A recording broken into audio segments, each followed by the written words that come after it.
welcome back. I'm Magnoliaheaton, licensed clinical social worker. I am the owner and founder of Loveishealing, LLC. We specialize in complex trauma, and we treat people holistically through an integrative health approach, mental health wise. Not very articulate there, huh? Okay, yeah, and today's video is going to be about wearing your heart on your sleeve. I'm sure we've all heard that term, right?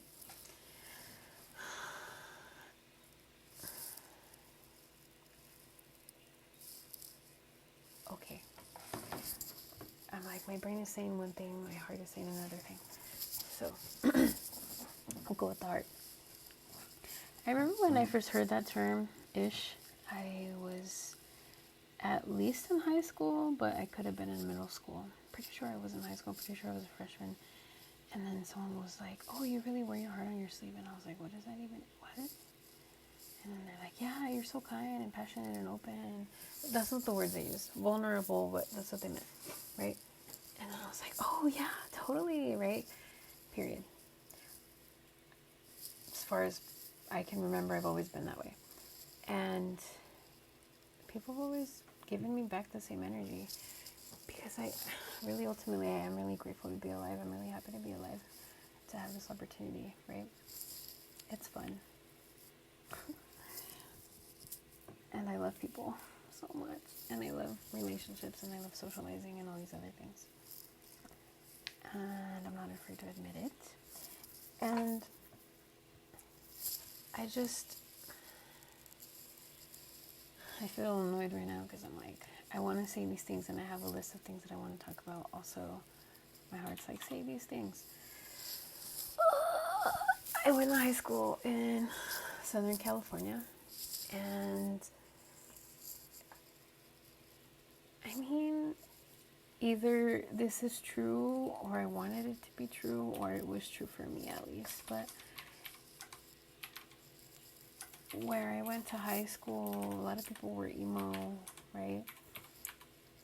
Would dress that way, kind of punk, kind of goth, that kind of thing. And then, people were preppy too, of course. But yeah, it's kind of that. And like, I mean, I've always liked emo people, and I wanted to be emo, but my mom wouldn't let me dress that way. But I mean, I always liked it. I thought it was cool, so expressive, artistic, mysterious, down to earth, authentic, and vulnerable. Really is what it boiled down to. And so like, it was really cool that I was that way. I could be really honest about how I felt with people, right? I love you, I love hanging out with you, you're so cool. Wow, I love being your friend. Wow, I love spending time together, right? Oh yeah, I'm feeling really sad, I'm having a rough day, this is going on at home, whatever. And people would be really supportive of me, and they would give me the same energy back, right? And so that was really cool. And I guess I'll leave it there. I apologize if this feels really scattered. I feel really tired. I just got a chiropractic adjustment yesterday, and it was really great. And that's the first time that I've had one since 2006. Since 2006. And yeah, I felt high as a kite afterward. It was just so aligned and just relaxed and stuff. It was so cool. And I think I'm feeling the same way right now again. Also, it's way past my bedtime. Anyhow, it's me being vulnerable. Okay. That's funny because, like, I was talking with someone this week, and then they were saying how, like, they get shamed for wearing their heart on their sleeve. And what I wanted to say was, I have 3. I have tattoos, right? I have a heart there. This is my Loveishealing tattoo. You can see the blackbird and the Zia sign and the heart. And then I have this one. That's 2 hearts. And then I have this one. That's 3 hearts.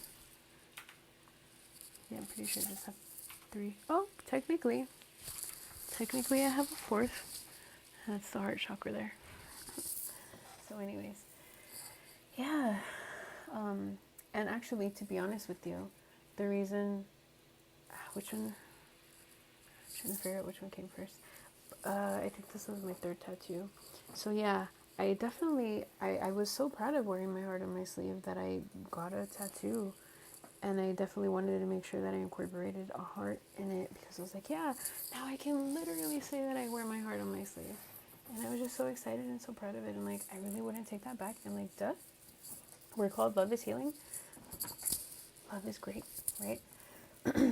So anyhow, I was talking to this person, they were saying how they feel shamed, how they get shamed by other people about it. Which I was like, that's so sad. Why? Right? And I mean, I've noticed that in general, people can talk a lot of smack. They can be pessimistic, right? And these people tend to be, backtracking. People who talk smack tend to be pessimistic. With that, they tend to be guarded. With that, they also tend to be really bitter and resentful, right? And if this is you, this is not a judgment. It's an invitation to self-explore, right? If that's the case, dude, literally, I was in this place for, I can't tell you how long, probably a year. It was grief-induced, but yeah, and I was like, who am I? I'm just so pessimistic, and I sound like I'm just bitter. I guess I am bitter. Okay, I don't want that anymore. And then I shifted my thinking into a gratitude practice. So if this is you and you're wanting to shift it, a gratitude practice would be really helpful. Just even grieving gratitude for like random things, right? Like, oh, to the universe, to God, right? Like, oh, thank you, God. Thank you so much for waking me up today. Thank you for making me able-bodied, or thank you for the roof over my head, or thank you for access to clean water, or anything. Thank you for this toothbrush. Thank you for the ability to watch this YouTube video. Anything, right? Start small, and then it'll snowball. Oh, I like that. Let me write that down, because that's a good one. Start small, and it'll snowball. I dig it. Cool. You heard it here first. Okay, and so did I. Yeah. So then, most of these people who tend to naysay tend to be bitter and hold resentment and different things like that. You know, honestly, if they're saying this stuff to you, they probably have poor boundaries, because they just feel like they can just say things to you for the sake of saying things. Also, they might be envious. That might be something else to consider. They might be envious. They might be a secret hater and like want to tear you down or something like that, or discourage you from moving forward and succeeding in whatever, right? Sad. If that's the case, I mean, I invite you to really reevaluate things. Reevaluate the relationship. Why are you in the relationship? How did you end up in the relationship? What are the patterns there? What would you like to see shift? What are you willing to keep the same? What are non-negotiables for you? And then how long are you willing to stay in the relationship, right? And I'm not saying romance only. I'm saying like any kind of relationship. Cool. All right. It's funny, like when I post these videos, I think in particular right now I just have like, I have this, and then there's all these questions that come up. So like I feel like I need to answer them. If this is you, I'd be really interested. Like, let me know in the comments. Like, oh yeah, it was me. I was thinking this, and then you answered my question before I could ask it. It'd just be really interesting to see. Anyhow, so then, okay, yeah. Firstly, from whom are you even seeking advice, right? And is it by default, or is it intentional? Because I think most of us probably ask our parents and siblings for advice, right? Our close friends, whatever, for advice. Even supervisors or something like that. Teachers. It's like we ask them for advice by default, because maybe they know us better, maybe they are in a position of power or something like that, right? And so, okay, it's by default. When are we intentional about to whom we go for advice? Just a question. honestly, I'm really intentional these days, and I'm like, okay, who are the people that I can rely on? Cool. I'm having a problem. Who can help me with this? Who's an expert? Who's someone that I look up to in regard to this? Who's someone that would give me wisdom in regard to this? And then I go forth that way, right? Are these people aligned with you or not? Why not? What do you want to do about that? In what ways do they share values with you? In what ways do they not share values with you? So it's just basic decision making stuff, right? Overall, do they share their values with you or not? And then, like, in regard to these specific topics. So if we're talking about wearing your heart on your sleeve or being emotionally vulnerable, let's just break that down. If we're talking about, like, being emotionally vulnerable, sharing our feelings, probably conflict resolution in relationships, right? These are probably themes that beget the conversation, evoke, whatever, of like, oh, you wear your heart on your sleeve, ha ha ha. I can't think of any others at the moment, but if you can, insert them here, right? Let me see. Probably like, oh, you're always sharing what you're up to, or you're always sharing your dreams with other people, or I don't know, right? Could even be like, oh, why are you always bragging? It's like, bro, if you really think I'm bragging, like, do you even know me? No, probably. Or maybe you are bragging, and then if you're bragging, then why are you bragging? Are you bragging because you need someone's validation, right? Why are you even sharing, actually? Are you sharing because you need their validation? Are you sharing because you authentically need advice? If you need their validation, why do you need their validation? Are you getting it? What does that do for you? If you're not getting it, eek. Have a conversation around that and see if you can, right? Also be more explicit. Hi, I'm having this thought. I'm considering these options. What advice can you give me? Or I'm considering these options. I made this decision. Can you tell me that you're going to be here for me no matter what happens? That kind of thing. That's more explicit, and that's actually being more vulnerable, right? You could also just say, this is happening. What I need from you is, right? You can say, can you please, or what I need from you is, depends on the person and the relationship you'll have. And then, I don't remember what else you said, the validation, the advice that you're needing. Like, again, like, is that person qualified to give you the advice, right? If, like, it's someone who's had, no, I don't want to feed stereotypes. If it's someone that you're going to for, say, romantic advice, is it someone who has romantic relationships and or understands your lens on romantic relationships and, again, has the shared values? If so, cool. If not, I'm not sure why you're going to them for advice, right? Maybe consider other people. And, like, if you don't have these people that are wise and mindful and self-aware and considerate and things like that in your life, I'm sorry. That is not fun. I've been there. Also, you could start looking up YouTubers, podcasts, things like that, audiobooks. Because, again, where attention goes, energy grows. And so if you're focusing on these positive messages in regard to romance or whatever it is, vulnerability, stuff like that, then you're going to start getting programmed by that, right?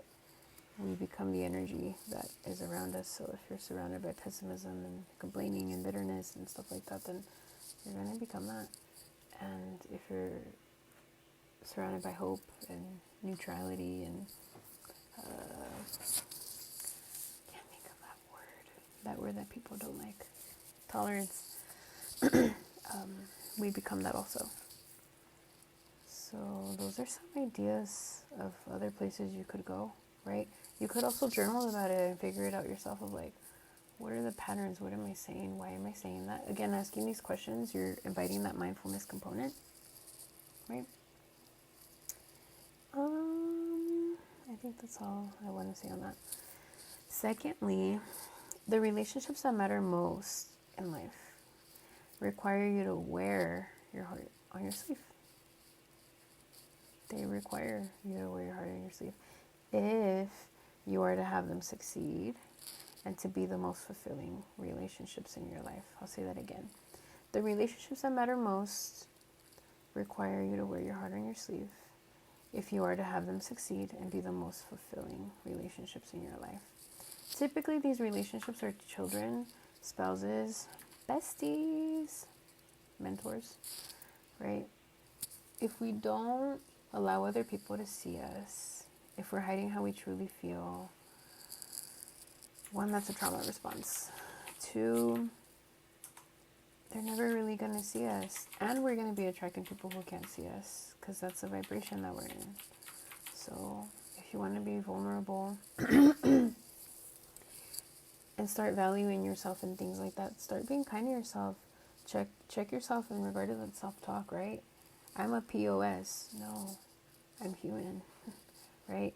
I'm doing my best. Things like that. Just reframe it, right? And slowly it'll gain momentum. And then, like, when you speak to yourself more kindly, you're able to discern when people hit that mark for you or don't. If I walk around, and I do, with all this self-respect and things like that, like when people come at me sideways, I'm like, huh? Because I'm like, what? Does not compute, right? Yeah. It's not like I'm like, oh my gosh, I can't believe they said that to me. I mean, if it has merit, I'd be like, dang, I messed up if that's how I'm coming across. But if not, and typically it isn't, then it's like, that's a really hurt person hurting other people. And if you go around doing that, then why? What's going on inside you that's hurting you so much that you're hurting other people? On purpose, right? And I would invite you to take space and, like, again, kind of like if you have nothing nice to say, say nothing. That way you don't, like, damage yourself and your relationships as much. So, when we're not vulnerable, I can't remember what I just said because I deleted it. But when we're not vulnerable in these relationships, what happens, right? When we're not able to wear our hearts on our sleeves, that leads people to therapy, does it not? It ends in couples without trust, with resentment, on the brink of divorce, right? If I can't be fully honest with my spouse because they're abusive, because they're guarded, because they don't have self-awareness, because they're defensive, because I'm scared of what they're going to say, when I'm scared of what they're going to think of me, that kind of thing. Like, there's so many reasons why I wouldn't be honest. If I can't be honest with my spouse, okay, well, my needs aren't going to get met, right? And then I'm going to feel resentful and bitter and things like that. And if I can't get out of that cycle and I'm in a hole and I just have learned helplessness and all these other things, it's going to spiral, right? Also, if I'm in an abusive relationship, I mean, that's a whole other story. But that could also happen. Children tend to get estranged from their parents, right? And not talk to them at all, or not trust them, or not share their goals or dreams, what's really on their heart, what really matters. Hi, how's it going? Fine. What have you been up to? Nothing. Good. Yeah. I'm like, even like pretending to do that, my body was bracing for impact, right? And it's like stressful. I really hope to record more videos on boundaries, especially with parents, and I think I will. I just need to gather all my thoughts. I actually have a list of things, so many lists of so many different videos. I just need to buckle down and specify more. With the children growing estranged from their parents and even going no contact sometimes. One, sometimes you have to, and I would encourage you to, like, research it and be mindful about it and stuff or whatever, right? Like, if you have concerns, maybe see a therapist and, like, you can get guidance specifically on your situation. But there are parents that are, in fact, narcissistic and abusive, and If you suspect that, I really invite you to look into it, because it could be real. Then we have grandparents who are not meeting their grandchildren, or not seeing their grandchildren, right? Because they're abusive, because they don't honor boundaries, because we can't be honest with them, we can't express our needs, they can't see us, those kinds of things. So that's what happens when we don't wear our hearts on our sleeve. These are natural consequences. It's like, it's not just one thing. It's like, it is at the end of the day masking, and it is hiding, and it is dishonesty by omission. It can also be a survival mechanism. If you're doing that now, typically, I'm interested in my hair. If you do that, it tends to come from growing up in an environment where your truth was suppressed, where your voice was suppressed, where you were forced to comply. And if this is you, I really, really, really encourage you to look at all the other videos that are posted and are going to continue to be posted. I don't know in what order they're going to be posted, because these are the people I'm talking to. We're specializing in complex trauma, and like, it's not just one thing. That's what complex trauma is. It's like not wearing your heart on your sleeve. It comes from complex trauma. It's a trauma response that allows you to not be vulnerable. It's an environment, a home, relationships that allow you to not be vulnerable and be fully honest, and that berate you and shame you for doing so, right? It's hard.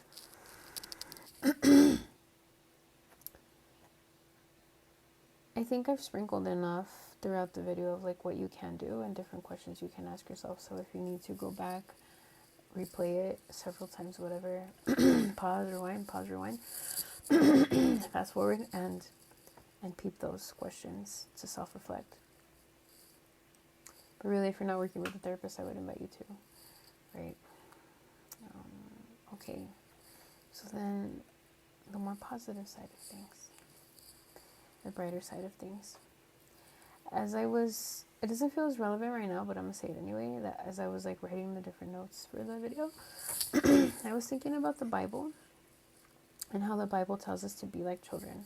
One, I'm gonna just say my comments on the Bible. I think and believe that the Bible, just practically, objectively speaking, says a lot of things, and I think most of the things in there are wisdom, and like if we abide by them, then we experience the natural consequences of like living like a balanced life. A balanced life. And so naturally we reap the consequences of that, and so we beget balance, right? I know there's a lot of things that hurt a lot of people in the Bible. That's not what I'm referring to. I'm referring to like the character things and stuff like that. Anyhow, it says for us to be like children, and that's one of the ultimate goals, right? And to me, what it means to be like a child, it's to be kind, naive, honest, hopeful, open, vulnerable, open-hearted, loving, right? Sweet. Kids are so sweet. They hope for the best, right? I mean, they're trusting and stuff like that. And they expect more or less. And I'm so sorry. It's been a minute since I've been around kids that are highly traumatized. I see them, but I think I project onto them, and I'm just like, you're so sweet, and I speak life into them. And I don't spend ample time with them, and I haven't had child clients in a long time. So I apologize for missing that, but that is what I understand. Actually, yeah, that is what I understand to be human nature, to be all of this benevolence. And then trauma distorts that and causes different coping mechanisms to develop and personality traits to develop in response, so that the human can survive in those hostile situations. So yeah, being like a child, I mean, that is one of the main things that attracted me to my husband, is that he was like a child, is when he's not stressed. Very childlike. Difference between childlike and childish. Childlike is these characteristics. Childish is emotional immaturity and lack of accountability, lack of responsibility, lack of self-awareness and stuff like that. Not that. That's childlike. I'm sorry, childish. Anyways, so yeah, that's one of the things that attracted me to him most, and vice versa.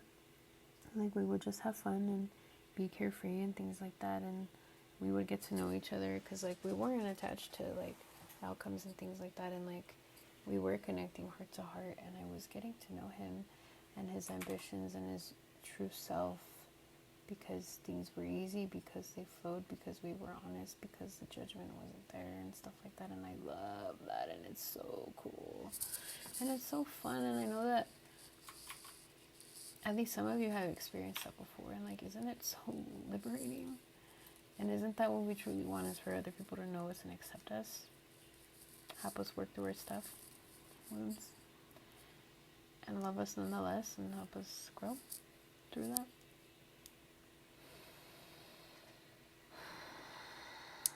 Who do we do this with? People who reciprocate, who have mutuality with us, not transactional relationships, but like, I actually care for you, you care for me, that kind of thing. With people who have and respect our boundaries, people who are kind, who respect us in general, people who are considerate of us. That's who we do it with. What is it that we are trying to do? Be vulnerable about and share honestly our thoughts, our emotions, our dreams, that kind of thing. If we actually want to be known, if we want to wear our hearts on our sleeves, right? It's not like we can do it with everybody. You can. There are going to be people who are going to prey upon you, unfortunately. And so, like, I would invite you to be discerning beforehand of like, okay, well, this seems like a safe person, and titrate it little by little. And then, like, as they prove themselves more and more trustworthy, then cool, you can share more, right? And then other things that you can do that fall under the what would be saying, I love you, I like you, I like getting to know you, I like spending time with you, that kind of thing. I love being your friend. I love being your girlfriend. Whatever is relevant, right? Oh, I love being your mentor. Stuff like that. Mentee. Sister. Asking for hugs, right? Like, oh, can I have a hug? If you're at that place, and if it's the type of relationship, and if it's appropriate, right? I guess what I thought about was like in families, right? Of like, there are families, I grew up in one, where people don't say I love you, and people don't give each other hugs. So, I mean, if that's you, it's not fun, and I'm sorry. Also, there are ways that you can shift it, like slowly and surely. Find your allies in the family and like start there. Start with the people where it's easiest. Even just with any of these, the vulnerability too. Start with the people that you feel might be more open to it, and then kind of tread lightly, and then like start sharing more and more as you can, right? Again, reciprocating and things like that. And then if they can't, then like, again, you have decisions that you can make at that point in time. Do I want to remain close to this person? Maybe I need more distance, maybe more emotional, energetic distance. Maybe I don't want this person in my life anymore because I'm noticing that they're just not in a place to receive me, and they judge me and they abuse me. Excuse me. Where? Anywhere, right? Via texts, in person, on social media. Of course, use your discretion, right? We don't want to be like I'm so tired. We don't want to be like inappropriate or anything like that, right? We definitely want to be mindful of others' boundaries. So, yeah. But I mean, you can, what I mean to say is like you can express it through different mediums and in different situations. When whenever you're inspired, right? And you feel guided to, but also, of course, be mindful of love bombing. Please do your best not to love bomb people. And then, why? Because relationships are what matter most in life, and that's all that we end up leaving with is the memories of other people. We end up leaving our memories with them, of our shared moments together. So, yeah. And we are community oriented. We're social beings, right? And like relationships matter most, and we're wired for connection. And I know that COVID did a number on most of us and like really isolated us from our communities. And I just invite you to take your power back if that's something that you're interested in. Like, I really doubt you're the same person that you were back then, right? In a lot of ways. Maybe you are. Okay, cool. In what ways have you shifted though? What do you value now? What kind of people do you value now? What kind of relationships do you want to cultivate? How do you want to spend your time? What kind of person do you want to be? Who are you? Are some questions that I invite you to ask. So, that's all that I have for this video. I hope it was helpful. This isn't health advice. This isn't mental health advice. It's just informational, right? I'm a therapist, but I'm not your therapist. Unless I am your therapist. In which case you can ask me about it in therapy. But, yeah. I just invite you to do your best, right? Find safe spaces. Find safe people. And really put effort into those relationships as long as they put effort into you too. Do your best to show up, be the best person you can, and show up in integrity. That's how you start shifting your life, your well-being, your mental health, your social sphere, your environment, and that ultimately is what shapes your quality of life. So, there's that. Sweet. If you want to hear anything else from us, right, we have different media on different platforms. We have our website, loveishealingllc.com. We have a blog there that we occasionally post on. We also do trainings and consultations and therapy, of course. And you can find us on Facebook and Instagram and YouTube at our handle, which is at loveishealingllc. Sweet. Thank you so much for watching, and please like, share, subscribe if this was helpful. It would really help us out to grow and to help more and more people, which is what I want to do. I really just want people to get wise, sane advice, and have a better quality of life so that they can love themselves and others more, so that love spreads more on earth and there's more peace and kindness that goes around, and that earth becomes a funner place to live in because of that, you know? Remember, people won't remember what you said, but they'll remember how you made them feel.